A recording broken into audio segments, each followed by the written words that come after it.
Hello everybody, today we will discuss about the electric field intensity due to parallel plate capacitor. Parallel plate capacitor यानी कि दो plates हैं, जैसे मेरे hand दिख रहे हैं लेफ्ट में और राइट में, ये right hand, left and right, और इसमें जो है कनेक्टेड वायर है, एक इधर से कनेक्टेड और इधर से। तो इसमें इलेक्ट्रिक फील्ड इंटेंसिटी यानी सेंटर पे, जैसे अगर मैं पेन के थ्रू दिखाना चाहूँ, एक पेन ये है और एक पेन ये है, ब्लैक वाला सपोज पॉजिटिव और ये नेगेटिव है, इसमें जो है इसके सेंटर पे आप इलेक्ट्रिक फील्ड इंटेंसिटी कैलकुलेट करना चाह रहे हैं।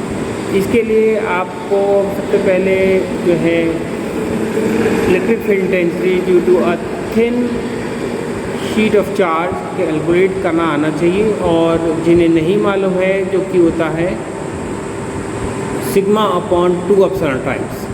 सिग्मा जो है यानी ये प्लेट है, इस पे कितना चार्ज है per unit volume, per unit area पे इसको और इस वाले को, और अगर ये जो है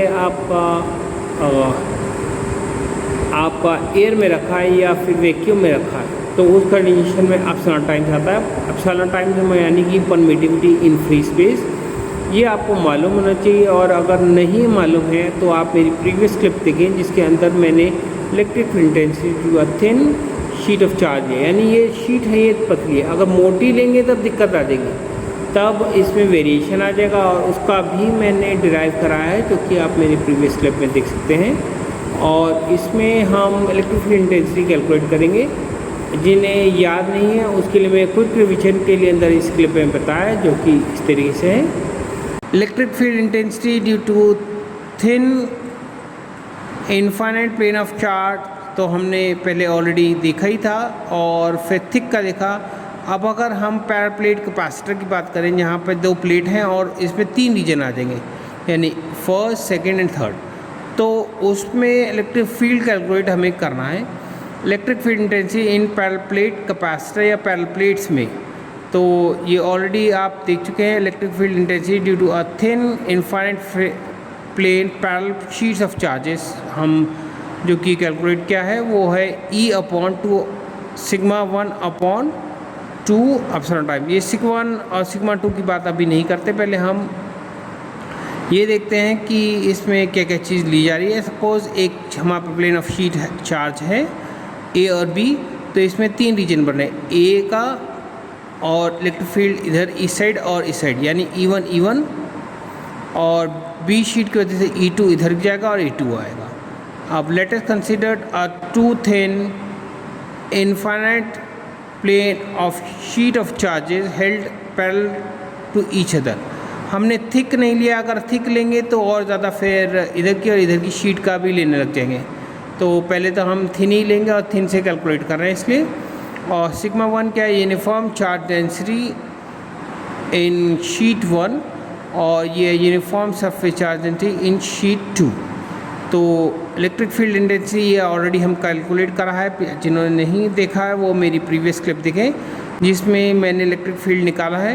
इलेक्ट्रिक फील्ड हम ए के लिए जो कैलकुलेट करेंगे वो आएगा E is equal to sigma 1। Sigma 1 इसलिए क्योंकि इधर जो है इसका सिग्मा यानी कि सरफेस चार्ज डेंसिटी है, और E2 जो है सरफेस चार्ज डेंसिटी B2 की है। अब अगर इसको कैलकुलेट करना होगा रीजन 1 में, रीजन 2 में और रीजन 3 में, तो वो इस तरीके से। रीजन 1 में आप देखेंगे कि E first is equal to E1 minus E2, दोनों नेगेटिव में है, क्योंकि लेफ्ट वाले हमने दोनों नेगेटिव लिया है। दिखाता हूँ जैसे फिगर में, लेफ्ट वाला नेगेटिव है, राइट वाला पॉजिटिव है।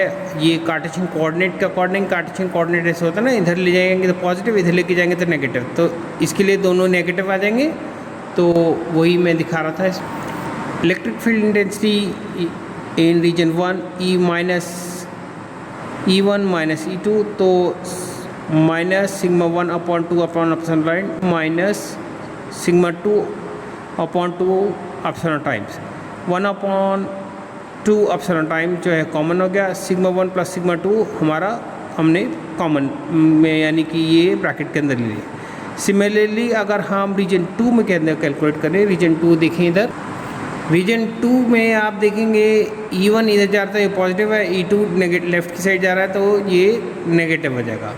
तो जो हमारा सिग्मा मतलब हमारा जो टोटल इलेक्ट्रिक फील्ड है वो इस तरीके से आएगा E1 माइनस E2 यानी sigma 1 upon 2 upon epsilon times minus sigma 2 upon epsilon times 1 upon epsilon times common हो गया, सिग्मा 1 माइनस सिग्मा 2 ये हमारा सेकेंड रीजन के लिए गया। अब सिमिलरली हम थर्ड रीजन के लिए करेंगे जो कि फिगर में इस तरीके से। इसमें इलेक्ट्रिक फील्ड E1 और E2 दोनों ही राइट में जाने तो दोनों पॉजिटिव हो जाएंगे, तो इसे इस तरीके से लिख सकते हैं